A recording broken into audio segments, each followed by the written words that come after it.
Janapriya upscale 2 BHK 45 lakhs, 3 BHK 60 lakhs మాత్రమే. Sitara Sainikpuri. It's a great opportunity to ఇంకా లీన్ అవడానికి ఇంకో మంచి అవకాశం దొరుకుతుందేమో. నిజమే కదా. ఎలాగ మనం డైట్ దీనిలోకి వచ్చాం కాబట్టి అది నాకు పెద్ద కష్టం అనిపించదేమో అని అనుకుంటున్నాం. మరి చూద్దాం లోపలికి వెళ్ళిన తర్వాత ఎలా ఉంటుంది. సార్ బన్నీ సార్ మీ కోపం ఎక్కువ ఉంటుందా కొంచెం ఉంటుందా అని బయట అండి, బయట కోపం చాలా ఎక్కువ అని చెప్పి బయట అదే వచ్చింది కదా. అప్పుడు ఎవరైనా సరే ఇప్పుడు నాకు సంబంధించిన వాళ్ళు ఎవరైనా సరే బిగ్ బాస్ హౌస్ లోకి వెళ్ళిన తర్వాత ఎవరితో గొడవ పెట్టుకోకని చెప్పి అంటున్నారు తప్ప అది ఇంతకు ముందేమో నిజంగానే అంటే నేను యాంగర్ మేనేజ్మెంట్ అనేది లేకపోవడం అనేది.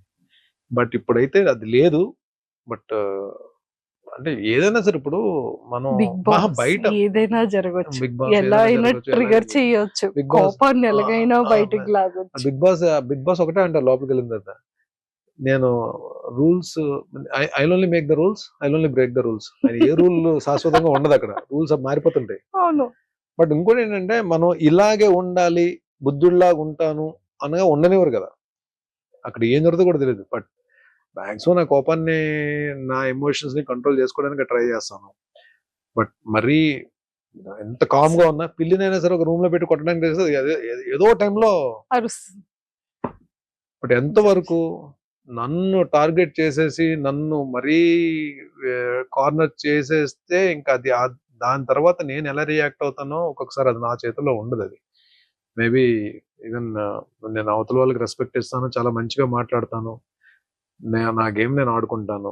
నన్ను టార్గెట్ చేసి నన్ను ఎవరన్నా కానీ గట్టిగా కానీ ప్రెషర్ ఇచ్చి నొక్కుదామని ట్రై చేస్తే అప్పుడు ఐ బ్లాస్ట్. అది చూపించకుండానే చేయొచ్చు కదా. ఇలా ఇస్త్రీకుంటూ సింగిల్ హ్యాండ్ తో. Super. And sir Bigg Boss ని ప్రీవియస్ చూసారా ఎప్పుడైనా? కొన్ని ఎపిసోడ్స్ చూసానండి, కొన్ని కొన్ని అంటే ఎప్పుడో ర్యాండమ్ గా చూసాను. బట్ రెగ్యులర్ గా వాచ్ చేయడానికి నాకు టైం ఉండేది కాదు. బట్ టైం దొరికినప్పుడల్లా ఎప్పుడైనా అప్పుడప్పుడు చూసేవాడిని. బిగ్ బాస్ అంటే మీ పాయింట్ ఆఫ్ వ్యూ లో ఏమని చెప్తారు? స్ట్రాటజీ అంటారా, మైండ్ గేమ్ అంటారా, మిమ్మల్ని మీరు తెలుసుకునే గేమ్ అంటారా? All emotions on one platform. అంతే. అక్కడ కోపం ఉంటుంది, బాధ ఉంటుంది, అర్ధాకలు ఉంటుంది, ఒక్కొక్కసారి పీస్ ఆఫ్ మైండ్ ఉండదు, ఒక్కొక్కసారి ఉంటుంది, ఒక్కొక్కసారి హ్యాపీనెస్ ఉంటుంది, ఒక్కొక్కసారి డిప్రెషన్ ఉంటుంది, ఒక్కొక్కసారి ఎందుకు వచ్చిన బాధరా బాబు, ఎందుకు వచ్చిన జీవితం అని ఉంటుంది. అంటే అన్ని ఎమోషన్స్ ఉండే ఏకైక ప్లాట్ఫామ్ అది. అండ్ ఇంకొకటి ఏంటంటే నువ్వు నీలాగా ఉందాం అనుకుని ఎంత ప్రయత్నించినా ఒక్కొక్కసారి ఉండలేని పరిస్థితి కూడా ఉంటుంది. ఒక్కొక్కసారి ఇలాగే ఉందామంటే కుదరదు. అంటే ఇట్స్ లైక్ అన్ప్రెడిక్టబుల్ ప్లేస్. ఇది ఇలాగే ఉంటది, నేను ఇలాగే ఉంటాను అనుకున్నవి జరగని ప్లేస్. ఒక్కొక్కసారి మంచి జరగదు అనుకుంటే మంచి జరిగే ప్లేస్, మంచి జరుగుతుందంటే మంచి జరగని ప్లేస్. హ్యాపీగా ఉందా అంటే బాధ పెట్టే ప్లేస్, బాధతో ఉంటే హ్యాపీనెస్ ఇచ్చే ప్లేస్. ఏదైనా జరగచ్చు. That is called Bigg Boss అంటారు. సూపర్. సార్ అందరు హీరోస్ తో చేసేసారు. అండ్ అంటే నాకు తెలిసి ఒక 3 generations ని కవర్ చేసినట్టున్నారు మీరు కదా. 4th generation కూడా ఏమైనా కవర్ చేశారు? అంటే ఇప్పుడు 3 generations కవర్ చేస్తారంటే సార్ చిన్నప్పటి నుండి మీరు వచ్చారు అని అంటున్నాను సార్. చాలా యంగర్ ఏజ్ నుంచి కెరియర్ స్టార్ట్ చేశారు కదా ఇండస్ట్రీలో. సో అలా సో చేశారు. మరి నాగార్జున గారిని అంటే అదేమో యాక్చువల్లీ సోగ్గాడే చిన్నానికి ముందు డైరెక్షన్ డిపార్ట్మెంట్ నుంచి కాల్ వచ్చింది. మరి అది ఎందుకు మరి నా క్యారెక్టర్ మిస్ అయిందో తెలియదు. కళ్యాణ్ కృష్ణ గారు అనుకుంటా డైరెక్టర్. నాకు కాల్ వచ్చింది, మళ్ళీ ఆ డేట్స్ ఎందుకు మిస్ అయ్యో తెలియదు. కొంచెం ఎక్కడో చిన్న బాధపడి అయ్యో నాగార్జున గారి కాంబినేషన్ అంటే నాగార్జున గారి సినిమా చేయలేకపోయినా అని. బట్ ఇక్కడ ఈ హౌస్ లో ఈ నాగార్జున గారితో అట్లీస్ట్ స్క్రీన్ షేర్ చేసుకోగలుగుతున్నాం, ప్లాట్ఫామ్ షేర్ చేసుకోగలుగుతున్నందుకు ఏదో చిన్న సాటిస్ఫాక్షన్. మీ ఇద్దరి కాంబో ఎలా ఉంటుంది? నాకు సార్ మిమ్మల్ని చూసి ఎలా ఏమడుగుతారు, ఏం చెప్తారు? సో మీ ఇద్దరిని ఇలా ఎదురెదురుగా మీరిద్దరు ఇలా మాట్లాడుతుంటే ఎలా ఉంటది అన్న విషయం నాకు ఎంత త్వరగా 6th వస్తుందా, ఎప్పుడు చూస్తామని వెయిటింగ్ లో ఉన్నాం. 7th seriously. And lot of people అంటే భరణి సార్ వెళ్తున్నారు అనగాని సీరియల్ వాళ్ళందరూ వాళ్ళు చాలా హ్యాపీగా ఫీల్ అవుతున్నారు. సీరియల్ అంటే ఒక యాక్టర్ కి ఇంత ఫాలోయింగ్ ఉందా, ఇన్నర్ ఆర్టిస్టులకి ఇంత లవ్ అండ్ ఎఫెక్షన్ ఉందా? ఇట్స్ నాట్ ఫాలోయింగ్ అండి. అంటే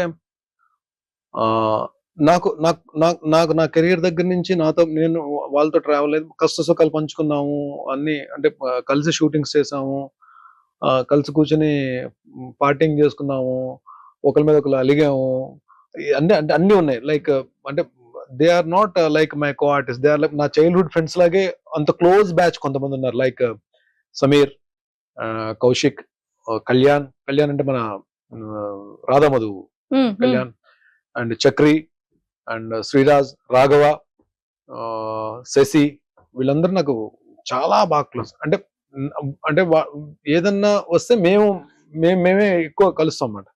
బట్ అలా కాకపోయినా ఫిమేల్ ఆర్టిస్ట్ లో కూడా నేను అంటే అందరితో మాక్సిమం హరిత గారితో వర్క్ చేశాను, జ్యోతిరెడ్డి గారితో వర్క్ చేశాను, చాలా మంది బాబీలారితో వర్క్ చేశాను, సుమనశ్రీతో వర్క్ చేశాను, కృష్ణశ్రీ గారితో వర్క్ చేశాను, రాగిణి గారితో, నాన్నలో రాగిణి గారితో వర్క్ చేశాను. అండ్ మేల్ ఆర్టిస్టులు కూడా చాలా మందితో, సీనియర్ ఆర్టిస్టులతో చాలా మందితో నేను వర్క్ చేస్తున్నాను. సో వీళ్ళందరూ కూడా మేబీ అందరూ ఎక్కడో దగ్గర చిన్న ఎఫెక్షన్ ఉంటుందని చెప్పి నేను తెలియని ఇది ఉంటుందని చెప్పి నేను అనుకున్నా. బట్ నేను కౌశిక్ కి ఈవెన్ తను ఈ ఆర్టిస్ట్ అసోసియేషన్ ప్రెసిడెంట్ గా మనోడు ఎలక్షన్స్ ఉన్నప్పుడు మేము సపోర్ట్ చేస్తాం అందరం అలాగా. బట్ ఈ టైం వచ్చినప్పుడు నేనే అడిగాను కౌశిక్ కాల్ చేసి, కౌశిక్ ఎలాగా నేను బిగ్ బాస్ వెళ్తాను, ప్లీజ్ డూ సపోర్ట్ అని చెప్పన్నా. Definitely I support. నేను మనం ఒకరి గురించి ఒకరు నిలబడతాం కదరా ఎప్పుడు, డెఫినెట్ గా నేను ఉంటాను. నేను ఆర్టిస్టులు అందరికీ నేను రిక్వెస్ట్ చేస్తాను, నువ్వు లోపలికి వెళ్ళు, I will take care about that. వెళ్ళడం అలా వెళ్తారు, వచ్చేటప్పుడు ఇలా పట్టుకొని వస్తారు. చూద్దాం అంటే ఏం లేదంటే it is not about the lifting of the cup or title, it is about the game we play in the house.